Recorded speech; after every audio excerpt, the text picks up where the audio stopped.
जय हिंद साथियों, आप सभी का स्वागत करता हूं आपके अपने channel SSTS education research centre पर। आज की इस वीडियो में NTPC एग्जाम के लिए कुछ ऐसे इंपॉर्टेंट क्वेश्चन देखने जा रहे हैं जो आपकी एग्जाम में देखने को मिलेंगे ही मिलेंगे।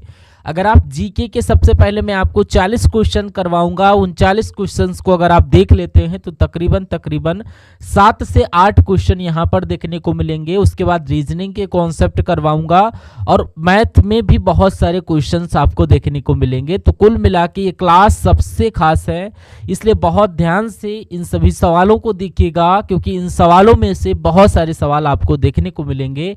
क्लास आपकी स्टार्ट हो चुकी है। पहला सवाल आपकी स्क्रीन पर आ चुका है कि भांगड़ा नागल बांध ये किस नदी पर है, तो ये सतलुज नदी पर है। आंसर आपका ऑप्शन नंबर बी हो जाएगा।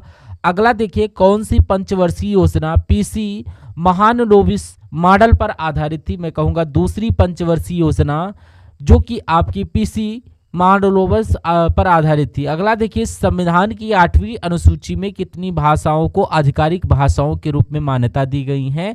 मैं कहूँगा 22 भाषाओं को आधिकारिक रूप से मान्यता दी गई। अगला क्वेश्चन देखिए, आपसे कहा जा रहा है इंग्लिश चैनल और उत्तरी सागर को जोड़ने वाले जलडमरू बांध का नाम बताइए। तो उसका नाम क्या है, कुल मिला के आपसे पूछा जा रहा है। फटाफट आप लोग मालूम करके बता दीजिए नाम उसका। देखिए यहाँ पर जो क्वेश्चन का राइट आंसर जाएगा वो आपको याद रखना है, डोवर जलडमरू मध्य बोला जाता है। Right answer option number A. अगला देखिए, चिलिया वाला युद्ध कब लड़ा गया था। तो ये आपको मालूम होना चाहिए कब लड़ा गया था। 1849 में लड़ा गया था। तो मैं कहूँगा 1849 आपका बिल्कुल करेक्ट हो जाएगा।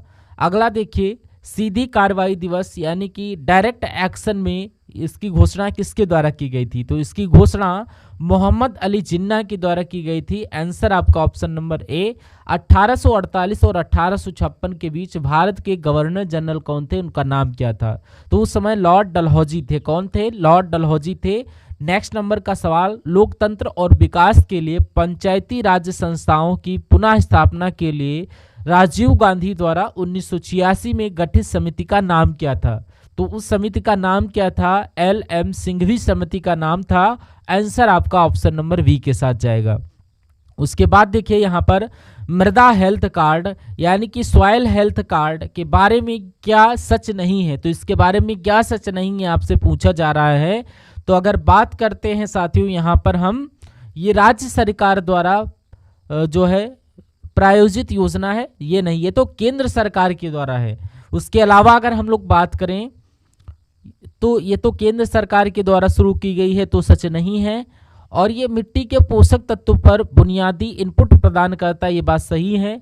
किसानों की उत्पादकता में सुधार लाने में मदद करता है। फसल के लिए लिहाज से उर्वरकों की सिफारिश करता है। तो कुल मिला के जो गलत है वो ऑप्शन नंबर ए वाला है, यानी कि सवाल का आंसर ऑप्शन नंबर ए हो जाएगा। उसके बाद देखिए यहाँ पर सोलंग उत्सव है, ये किस राज्य में मनाया जाता है, ये आपसे पूछा जा रहा है। तो यहाँ पर मैं आपको बता देना चाहता हूँ, सोलंग आपसे पूछा जा रहा है। तो सोलंग की अगर बात करें, ये आपका अरुणाचल प्रदेश का उत्सव है। अगला देखिए, उस्ताद मोही बहाउद्दीन डागर नामक प्रसिद्ध संगीतकार का संबंध निम्नलिखित में से किस वाद्य यंत्र से है। तो किस वाद्य यंत्र के साथ है, मैं कहूँगा रुद्र वीणा के साथ। आंसर आपका ऑप्शन नंबर बी हो जाएगा। जितने भी सवाल मैं आपको करवा रहा हूं सभी आप लोग याद करते जाइए। हिंदी नाटक आधे अधूरे के लेखक कौन हैं। इनके लेखक मोहन राकेश है। कौन, मोहन राकेश आधे अधूरे नामक नाटक के लेखक हैं। अगला देखिए, the God of small things ये उपन्यास ये किसके द्वारा लिखा गया था। तो ये उपन्यास जो अरुंधति राय के द्वारा लिखा गया था। सही जवाब ऑप्शन नंबर डी हो जाएगा। अंतर्राष्ट्रीय साक्षरता दिवस कब मनाया जाता है। तो अंतर्राष्ट्रीय साक्षरता दिवस 8 सितंबर को मनाया जाता है, अंतर्राष्ट्रीय साक्षरता दिवस। उसके बाद देखिए, संयुक्त राष्ट्र दिवस प्रतिवर्ष किस तिथि को मनाया जाता है। तो संयुक्त राष्ट्र दिवस की अगर बात करें तो 24 अक्टूबर को संयुक्त राष्ट्र दिवस मनाया जाता है। उसके बाद संयुक्त राष्ट्र के निम्नलिखित प्रमुख अंगों में से कौन सा न्यूयॉर्क में स्थित नहीं है। तो कौन सा न्यूयॉर्क में स्थित नहीं है ना। तो मैं कहूँगा आर्थिक एवं सामाजिक परिषद, ये तो है। सचिवालय भी है, न्याय संहिता परिषद भी है, लेकिन अंतर्राष्ट्रीय न्यायालय नहीं है। क्यों, क्योंकि ये नीदरलैंड के पास में स्थित है। आंसर आपका ऑप्शन नंबर डी। उसके बाद उस विकल्प का चयन करें जो संगठन और उसके मुख्यालय के सही मेल को दर्शाता है। फटाफट आप लोग बता दीजिए। यानी कि सही मेल को दर्शाता है। विश्व स्वास्थ्य संगठन का मुख्यालय कहाँ पर है साथियों? मैं कहूँगा जिनेवा में है, बिल्कुल, लेकिन पेरिस में नहीं है। अच्छा, यहाँ पर इसका जो गेट का मुख्यालय ये भी जिनेवा में है। इंटरपोल का ये वाशिंगटन डीसी में नहीं है। इसरो का मुख्यालय अगर ब्रुसेल्स। यानी कि कौन सा सही है? वो ऑप्शन नंबर बी वाला सही है, और ये सही है तो यही आपका राइट आंसर है। अगला क्वेश्चन, डूरंड कप है, ये किस खेल से संबंधित है? तो ये तो आपका फुटबॉल के खेल में दिया जाता है। आंसर आपका ऑप्शन नंबर ए बिल्कुल करेक्ट है। उसके बाद देखिए, गोल्डन रॉक पगोड़ा किस देश में है? तो ये कहाँ पर है? ये आपका म्यांमार में है। कहाँ पर है? म्यांमार में है, ये आपको याद रखना है। अगला क्वेश्चन देखिए, अजैव नवीनीकरण अपशिष्ट रखे जाने वाले कूड़ेदान का रंग का कोड क्या होता है? तो इसका कोड क्या होता है? यानी कि नीले रंग का होता है। आंसर आपका बी के साथ जाएगा। अगला देखिए क्वेश्चन यहाँ पर, भारत में केंद्रीय आलू अनुसंधान संस्थान ये कहाँ पर स्थित है? तो ये तो शिमला में स्थित है। राइट आंसर ए हो जाएगा। उसके बाद, जब विस्थापन प्रयुक्त बल की दिशा में लंबवत हो तो बल द्वारा किया गया कार्य होगा। तो बल द्वारा किया गया कार्य शून्य होगा, बिल्कुल नहीं होगा, यानी कि आंसर ए हो जाएगा। अगला देखिए, समय के साथ विस्थापन में परिवर्तन की दर को क्या कहा जाता है? तो इसको क्या कहा जाता है? आपसे पूछा जाता है। वेग कहा जाता है। समय के साथ विस्थापन में परिवर्तन की दर को वेग कहा जाता है। और आदमी का लालच अपराध का प्राभिकारण है, ये कथन किसका है? ये महात्मा गांधी से ने किया था, या अरस्तु ने, या प्लेटो ने, या इमाइल दुर्खी में? तो ये तो आपका प्लेटो का कथन है, और प्लेटो का राइट आंसर हो जाता है। ठीक है। अगला देखिए, मृत्युदंड के मामले में क्षमा देने वाला अधिकार किसे होता है? अगर आपका जवाब राष्ट्रपति के साथ जानना चाहता है तो बिल्कुल करेक्ट। उसके बाद, भारतीय संविधान में पंचायती राज प्रणाली को किस वर्ष में संशोधन में औपचारिक रूप दिया गया था? तो कब की बात चल रही है? 1992 की बात चल रही है, 73वें संविधान संशोधन की। अगला क्वेश्चन, जोजिला पास किसे जोड़ता है? ये आपसे पूछा जा रहा है। तो जोजिला पास जो है ये किसे जोड़ता है? आप लोग बताइए यहाँ पर, देखिए कमेंट में आंसर करिए। देखिए, अगर आपका जवाब लेह और श्रीनगर है तो आपका जवाब बिल्कुल करेक्ट हो जाएगा। नेक्स्ट नंबर का क्वेश्चन कह रहा है कि इनमें से कौन सी रबी की फसल है? कौन सी रबी की फसल है? आप लोग ये बताइए हमें। चलिए, रबी की फसल आपसे पूछी जा रही। तो अगर सरसों की बात करें तो सरसों एक रबी की फसल है। Right answer option number B हो जाएगा। अच्छा, मुझे बताइए एक बार कमेंट में कि चावल कौन सी फसल है? क्या चावल कौन सी फसल है, यानी कि किस फसल के अंतर्गत आती है? तो कुल मिला के कमेंट में बताना है। उसके बाद कहा आपसे जा रहा है, सर्वाधिक प्राचीन पुराण कौन सा है? तो सबसे प्राचीन पुराण इन चारों में से अगर आपका जवाब मत्स्य पुराण है तो आपका जवाब बिल्कुल सही है। उसके बाद, उपनयन समारोह से क्या तात्पर्य है? यानी कि उपनयन समारोह की अगर हम बात करें तो बच्चों को औपचारिक नाम दिया जाता है? बिल्कुल नहीं। बच्चों को सूर्य और चंद्र के औपचारिक दर्शन कराए जाते हैं? बिल्कुल नहीं। बच्चों को पवित्र जनेऊ धारण करवाया जाता है? बिल्कुल सही। उपनयन समारोह का मतलब ये मैंने बता दिया।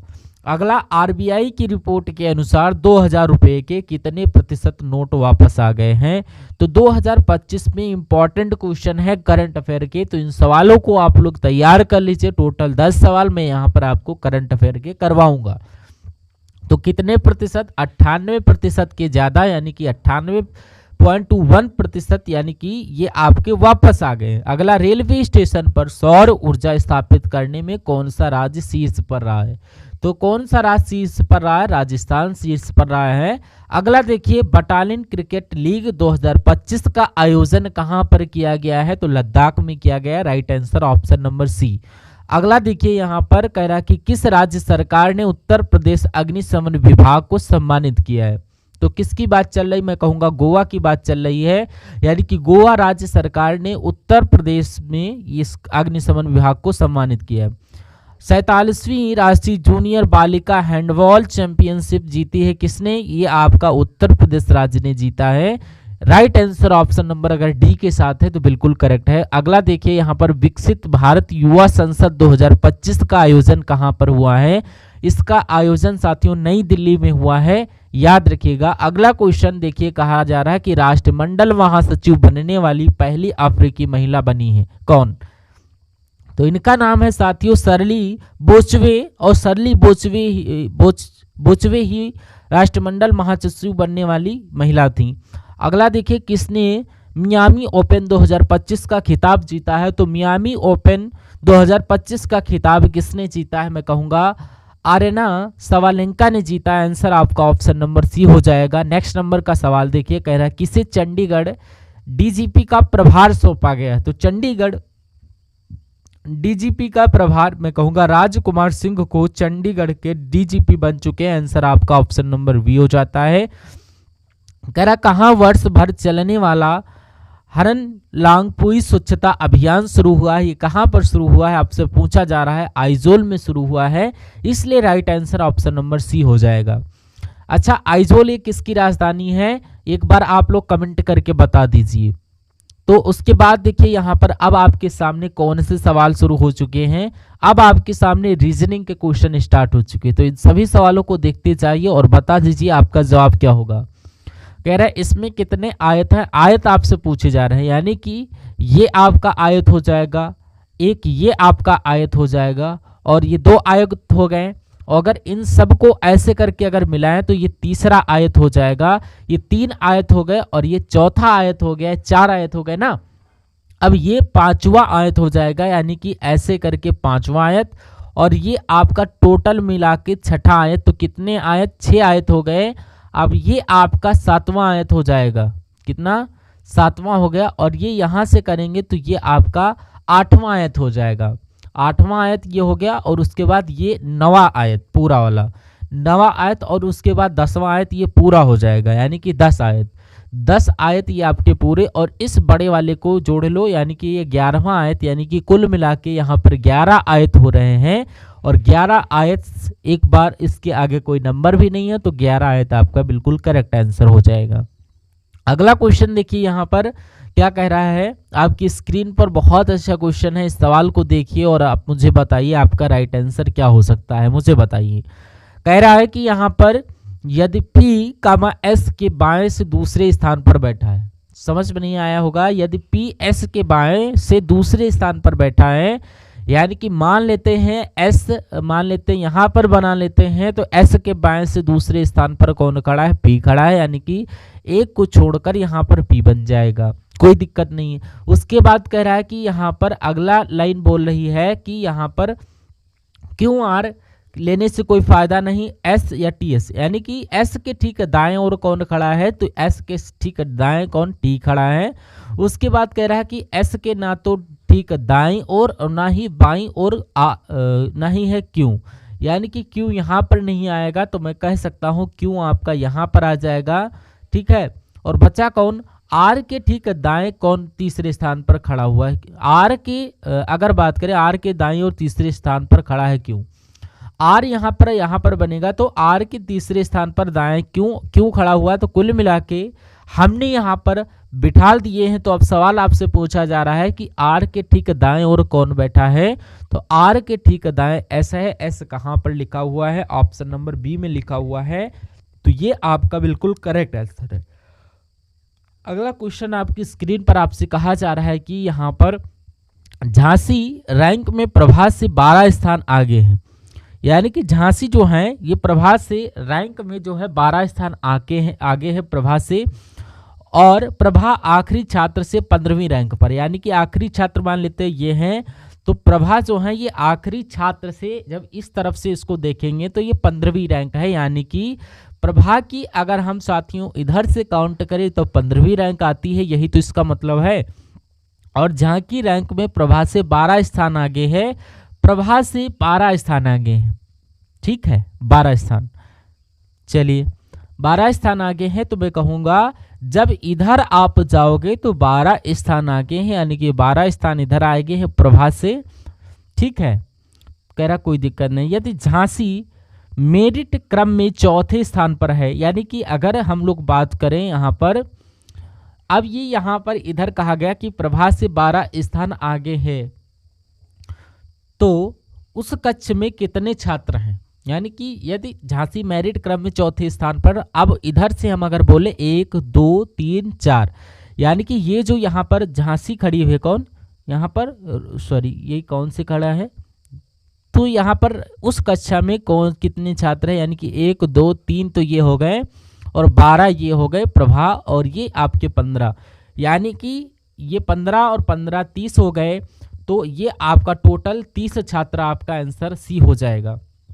उसके बाद देखिए अगले नंबर का सवाल आपकी स्क्रीन पर है। इस सवाल को देखिए और मुझे बताइए आपका जवाब यहाँ पर क्या हो सकता है। कहाँ आपसे इतना जा रहा है कि यहाँ पर डाइस की 4 स्थितियां दिखाई गई हैं, यदि ऊपर 6 हो तो नीचे कौन सी संख्या होगी, यानी कि 6 का विपरीत 2 नहीं हो सकता, 4 नहीं हो सकता।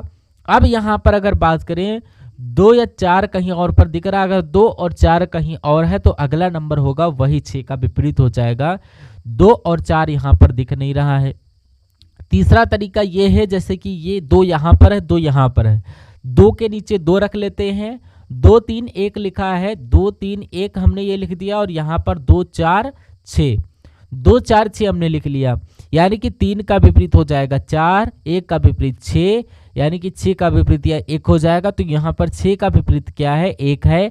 या तो इससे कर लो, या आप करना चाहते हो कोई और तरीके से, तो यानी कि 4 यहाँ पर भी, 4 यहाँ पर भी, 4 के नीचे 4 रख लो, ये आंसर मान लेते हैं। ये दूसरा तरीका हम मान लेते हैं, यानी कि है सेम ही तरीका। 4 के बाद 6 है, फिर 2 है, और उसके इधर 4 के बाद 1 है, और ये 1 के बाद 5 है। तो वही चीज़ साथियों हमने ली, यानी कि इसका विपरीत 6 का विपरीत 1 आ गया, तो 1 ही आपका राइट आंसर होगा। उसके बाद देखिए अगला क्वेश्चन, यदि आने वाले कल के 2 दिन बाद बृहस्पति का दिन होगा तो बीते कल से 3 दिन पहले सप्ताह का कौन सा दिन होगा। मान लेते हैं ये आज हो गया, और आज यदि आने वाले कल के 2 दिन बाद, यानी कि आने वाले कल के 2 दिन बाद, अब कल ये होगा, कल के 2 दिन बाद, यानी कि इसकी बात चल रही है किसकी, कल के 2 दिन बाद इसकी बात चल रही है, यानी कि इस दिन जो होगा वो बृहस्पतिवार होगा। कौन सा, बृहस्पतिवार होगा, कोई दिक्कत। जब ये बृहस्पतिवार होगा यानी कि ये थर्सडे होगा, फिर इस वाले दिन पर क्या होगा, वेडनेसडे, इस वाले दिन पर ट्यूसडे, और फिर ये आपका मंडे, आज का दिन हो जाएगा संडे, यानी कि आज का दिन संडे, कोई दिक्कत नहीं। कह रहा कि बीते कल, बीता कल साथियों ये हो जाएगा, बीता कल ये आपका सैटरडे हो जाएगा। बीते कल से 3 दिन पहले सप्ताह का कौन सा दिन होगा, बीते कल से, यानी कि कल को भी ऐड करना है, यानी कि 1 2 3 ये दिन कौन सा होगा, तो ये आपका सैटरडे हो जाएगा, ये फ्राइडे हो जाएगा। उसके अलावा मैं अगर बात करूं तो ये आपका वही थर्सडे हो जाएगा। कुल मिला के यहाँ पर उस दिन थर्सडे हो जाएगा। थर्सडे आपका ऑप्शन नंबर किस में लिखा हुआ है, डी में लिखा हुआ है। ऑप्शन नंबर डी जिनका सही है बिल्कुल करेक्ट आंसर हो जाएगा। अगला क्वेश्चन देखिए, यहाँ पर अगले नंबर का क्वेश्चन आपकी स्क्रीन पर है। इस सवाल को देखिए और राइट आंसर बताइए क्या होगा। कहा क्या जा रहा है यहाँ पर, किरण 20वीं उत्तर की ओर चलता है, यानी कि 20 मीटर है, सॉरी, जैसा जैसा आपसे कहा जा रहा है वैसा वैसा आप करते जाइए। यहाँ पर आपसे कहा जा रहा है, देखिए सवाल को और राइट आंसर बताइए। थोड़ा सा जूम कर देता हूँ।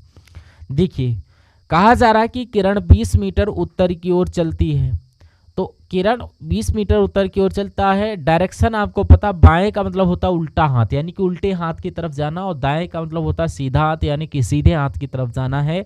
यहाँ पर कहा गया है कि किरण 20 मीटर उत्तर की तरफ जाती है। मान लीजिए यहाँ पर किरण भी यहाँ पर है, किरण 20 मीटर जाती है उत्तर की तरफ और चलती है, फिर वो दाएं मुड़ती है और 20 मीटर चलती है, दाएं और मिलकर वो 20 मीटर चलती है, फिर वो घूमती है और 35 मीटर चलती है।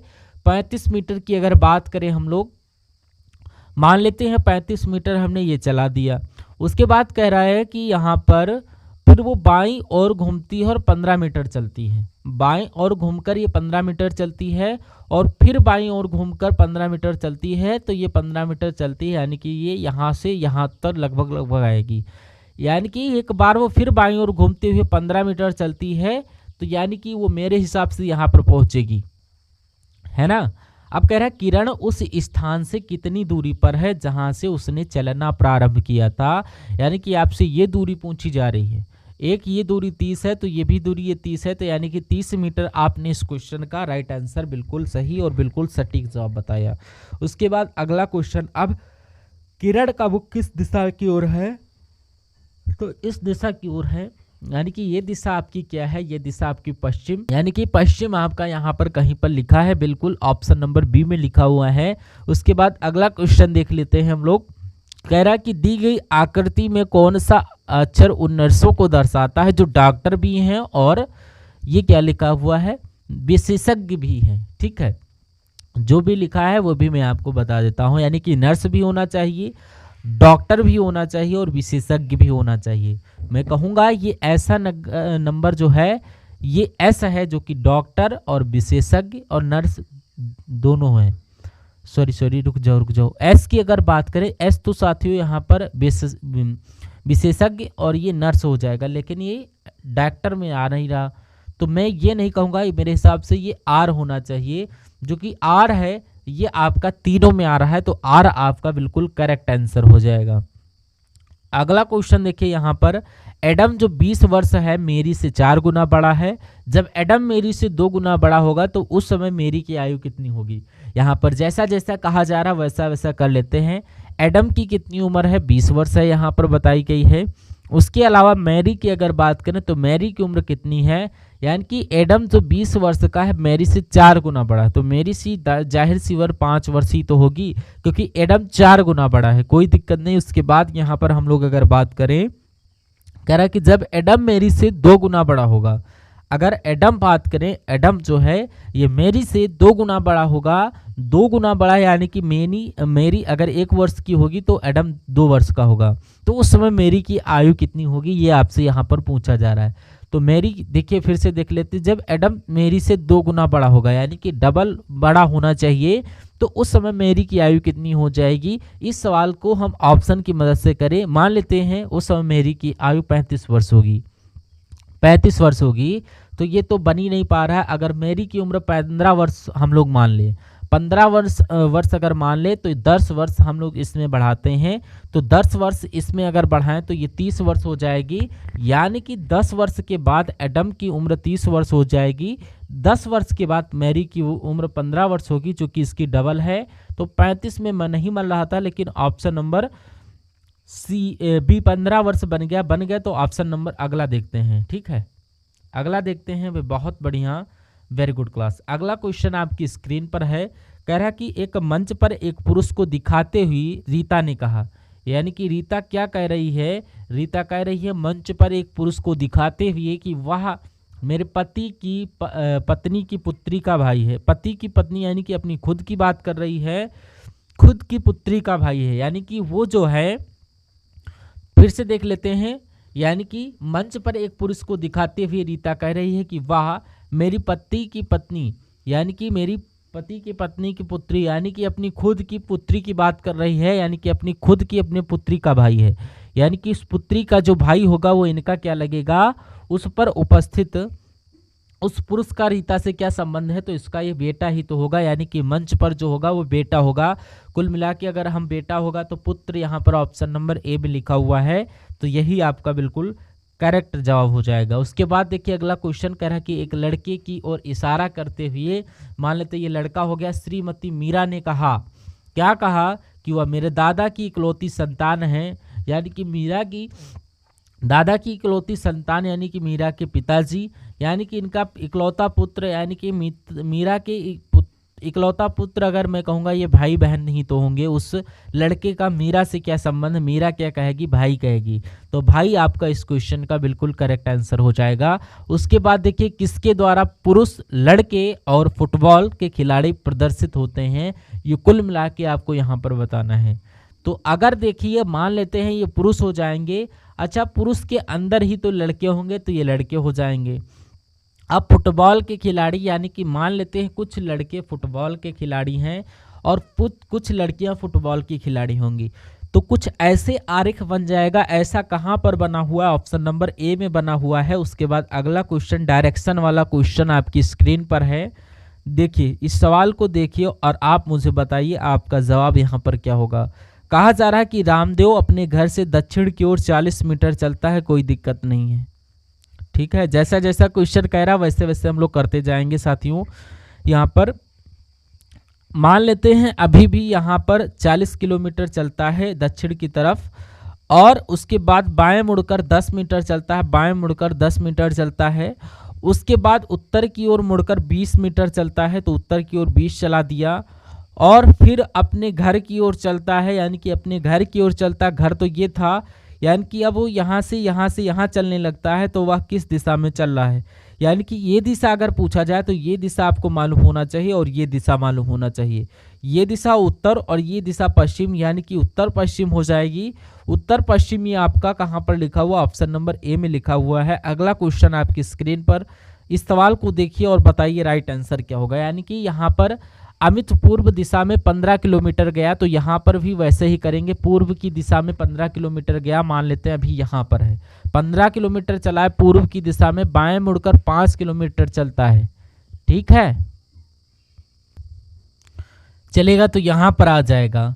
तो अमित प्रारंभिक उस स्थान से कितनी दूरी पर है, तो ये दूरी जितनी होगी वही तो दूरी ये होगी, यानी कि 5 किलोमीटर की दूरी पर होगा। आंसर आपका ऑप्शन नंबर डी हो जाएगा। भाई बहुत बढ़िया, वेरी गुड क्लास। चलिए अगला क्वेश्चन देखिए यहाँ पर। अब उसके बाद यहाँ से आपके सामने मैथ के क्वेश्चन स्टार्ट हो चुके हैं। तो अगर आप मैथ में अपनी पकड़ बनाना चाहते हैं, आप चाहते हैं कि मैथ के सारे सवाल आप बिल्कुल सही करें अपने एग्जाम में, तो इन सवालों को आप लोग जरूर देखिएगा। तो चलिए पहला क्वेश्चन आपकी स्क्रीन पर, और मैथ का पहला क्वेश्चन है। आपसे यहाँ पर कहा जा रहा है कि 3 संख्याओं का औसत 60 है, यदि उनमें पहली संख्या शेष 2 संख्याओं के योग के बराबर हो। योग के 1/4 यहाँ पर होना चाहिए, 1/4 के बराबर हो, तो पहली संख्या क्या है। तो पहली संख्या मुझे बताइए क्या है। यानी कि ये आपकी, अगर यहाँ पर बात करें 3 संख्याओं का औसत कितना है, 3 संख्याओं का औसत ये नहीं, 3 संख्याओं का औसत ये आपका 60 है। तो मैं अगर आपसे पूछूं 3 संख्याओं का योग कितना, औसत तो 60 है, तो ये तो 180 हो जाएगा। कैसे, 60 गुणा 3 180 होता है। तो मान लेते हैं कि अगर हम पहली संख्या मान लेते हैं x, और दूसरी संख्या मान ले y, और तीसरी संख्या मान ले z, तो इनका योग 180 हो जाएगा। कोई दिक्कत नहीं, इसको यहाँ किनारे पर रख लेते हैं, अभी हो सकता हूँ इसका हमें काम आ जाए। उसके बाद कह रहा है कि यदि उनमें पहली संख्या जो है ये शेष 2 संख्याओं के योग की 1/4 के बराबर है। एक मान लेते हैं पहली संख्या, ये दोनों संख्याओं यानी कि y और z के ये योग के 1/4 गुणे के बराबर है, कोई दिक्कत नहीं है। अब यहाँ से पहली संख्या पूछी जा रही, x का मान आपसे पूछा जा रहा है। अगर हम इसको ऐसे कर लें, y प्लस z और बटे यहाँ पर 4 लिख ले, कोई दिक्कत नहीं। अब x बटे में इसको ले आए y प्लस z अगर हम लोग ले आए और ऊपर हम लोग 1 जोड़ लें, कोई दिक्कत नहीं। यहाँ पर 4 ले ले, कोई दिक्कत नहीं। यानी कि अगर x 1 है तो y और z 4 हो जाएगा इनका योगफल। अच्छा, x plus Y plus Z 180 दे रखा है, तो अगर हम 1 को और 4 को जोड़ दें तो कितना हो जाएगा, मैं कहूँगा 5 हो जाएगा, क्योंकि y और z योग है 4 का। तो 5x बराबर कितना, 180 हो गया। x की बात करें, x बराबर कितना हो गया, 180 बटे 5 हो गया। 5 से अगर कट करें तो ये कितना, 5 या 15, 5 को 20, यानी कि x बराबर 36 आ जाएगा। कुल मिला के आपसे पूछा भी यही गया था कि x बराबर कितना होगा, 36 होगा। तो अब x का मान आप लोग निकाल चुके हैं। उसके बाद अगले नंबर का क्वेश्चन है, कह रहा कि किसी टीम के 12 खिलाड़ियों की औसत आयु 25 वर्ष है। यानी कि कप्तान की आयु यदि सम्मिलित कर दी जाए तो औसत आयु 1 वर्ष बढ़ जाती है। तो कप्तान की आयु क्या है, 12 खिलाड़ियों की जो औसत आयु बताई जा रही है वो 25 बताई जा रही है। अगर मैं आपसे पूछूं कि यहाँ पर कुल मिलाकर आयु 12 की कितनी, यानी कि 25 की गुणा 12 से आप किसकी करनी है, 25 दूना 50, 25 एकम 25, 0 0 3, यानी कि 12 लोगों की कुल मिला के आयु का योगफल जो बैठेगा 300 बैठेगा। अब अगर कप्तान की आयु भी उसमें शामिल कर ली जाए तो साथियों औसत आयु 1 वर्ष बढ़ जाती है। अभी तो 12 लोग हैं, कप्तान को भी इसमें जोड़ेंगे तो 12 की जगह 13 लोग हो जाएंगे, लेकिन औसत आयु इसमें 25 है तो 1 वर्ष बढ़ जाएगी, यानी कि 26 हो जाएगी। अब इनका जरा अगर मैं आपसे कहूं कि मैं कप्तान के साथ टोटल आयु का योग कितना हो जाएगा, तो 26 की गुणा 13 से करना पड़ेगा। 26 की गुणा 13 यानी कि 6 3 18, 3 दूना 6 और ये 7 हो गया और 26 आ गया। ये 8 और ये 13 यानी कि ये 338 हो जाएगा। जब कप्तान साहब नहीं जुड़े थे तो 300 योग था, अब कप्तान साहब जुड़ गए तो 338 योगफल हो गया, यानी कि 38 वर्ष ये कप्तान की आयु ही तो होगी। तो आपका राइट आंसर अगर है ऑप्शन नंबर बी के साथ तो बिल्कुल करेक्ट है भाई, बहुत बढ़िया, वेरी गुड क्लास। अगला देखिए यहाँ पर, अब अगले नंबर का क्वेश्चन आपकी स्क्रीन पर देखिए इस सवाल को और मुझे बताइए आपका सही जवाब यहाँ पर क्या हो सकता है। बताइए, कह रहा है कि कोई धन 8 वर्षों में साधारण ब्याज की दर से 3 गुना हो जाता है, तो कितने वर्षों में वो धन समान वार्षिक ब्याज की दर से 7 गुना हो जाएगा। अगर कभी भी ऐसा क्वेश्चन आपसे पूछा जाए कि साधारण ब्याज की दर से इतने वर्ष से इतना गुना हो जाएगा, तो कितने वर्ष में कितना गुना हो जाएगा, सिंपल सी चीज़, यानी कि 8 वर्षों में कितना गुना, 3 गुना हो जाता है। तो आपको लिखना है 3 गुना होता है ना, 3 - 1 लिखोगे। बट्टे में कितने वर्षों में, मैं कहूँगा इतने वर्षों में कितने 7 गुना हो जाता है, मैं कहूँगा 7 - 1, यानी कि इसको सॉल्व कर लो जरा। ये आपका कितना हो जाएगा 2/6 और ये आपका 8/d, यानी कि 6 की गुणा इससे करवा दो, यानी कि 8 × 6 और ये 2 आपका नीचे और t आपका इधर आ जाएगा। इसको कैलकुलेट करवा लीजिए, 4 × 6 = 24, यानी कि 24 वर्ष आपका करेक्ट आंसर हो जाएगा। यानी कि 24 वर्ष कहाँ पर लिखा हुआ, ऑप्शन नंबर ए में लिखा हुआ है। अगला क्वेश्चन आपकी स्क्रीन पर है, देखिए कह रहा है कि एक आदमी 250 मीटर चौड़ी सड़क 75 सेकंड में पार कर लेता है, उस आदमी की गति बताइए। गति कह लो या चार कह लो, गति बराबर होता है दूरी बटा समय।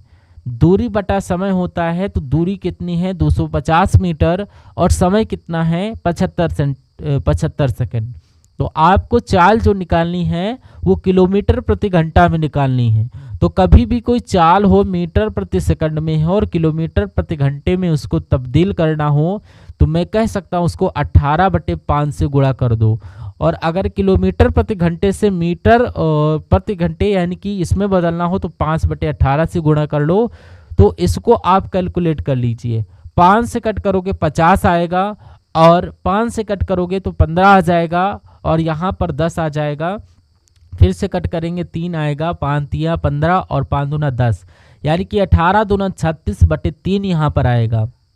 तो इसको कट करेंगे तो 12 किलोमीटर प्रति घंटा चाल आ जाएगी। 12 किलोमीटर प्रति घंटा किस ऑप्शन में लिखा गया है, ऑप्शन नंबर बी में लिखा हुआ है भाई, बहुत बढ़िया, वेरी गुड क्लास। उसके बाद देख लेते हैं अगले नंबर का सवाल आपकी स्क्रीन पर। इस सवाल की अगर बात करें, इस सवाल को मैं सही तरीके से मैं आप बता दूं। देखिए यहाँ पर अगर हम लोग बात करें अंडर रूट में क्या क्या है, अंडर रूट में आपका 0.225 है, 0.225 है और बटे कितना है 10 है।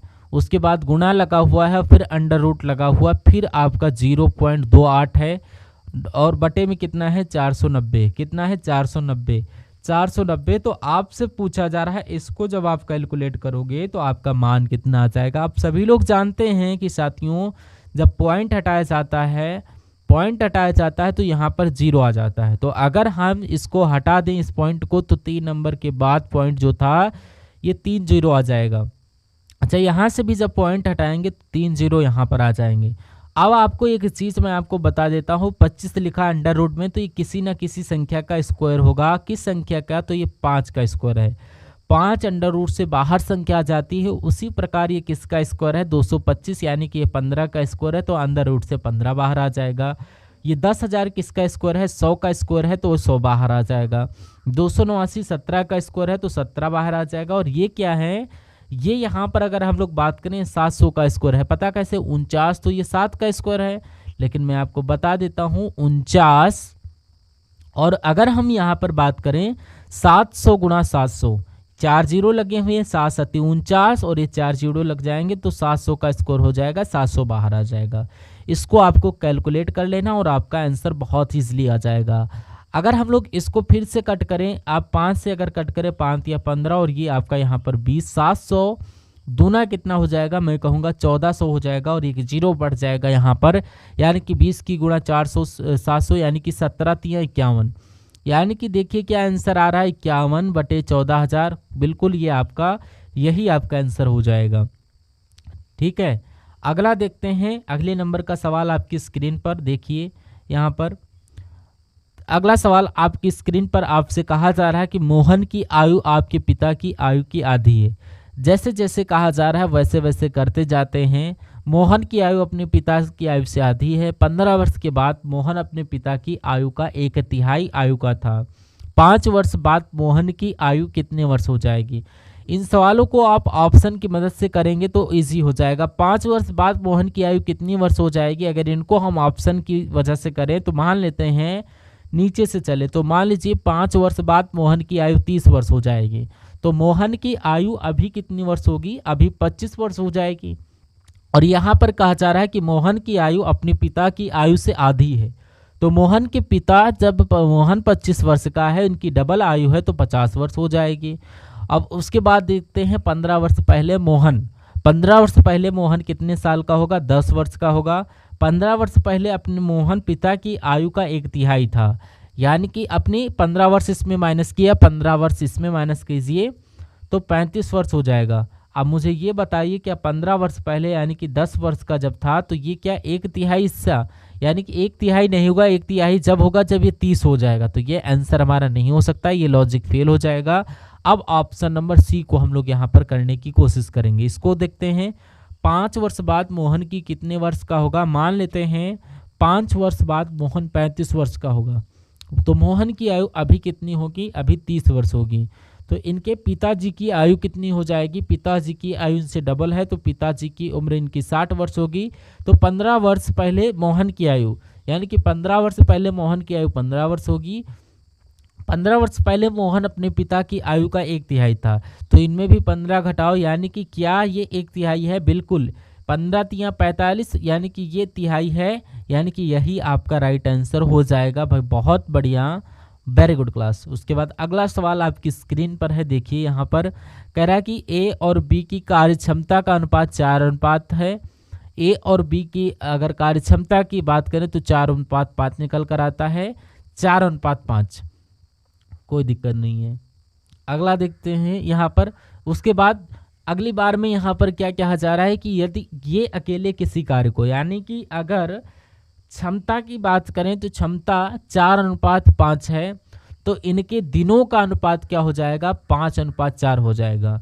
यानी कि अगर ए एक दिन में 4 काम करता है तो बी एक दिन में 5 काम करता है, क्षमता ज़्यादा है बी की, तो इसका अपोजिट हो जाता है दिनों का, यानी कि एक किसी काम को 5 दिन में कंप्लीट करेगा तो बी उसी काम को 4 दिन में कंप्लीट कर देगा, क्योंकि इसकी क्षमता ज़्यादा है।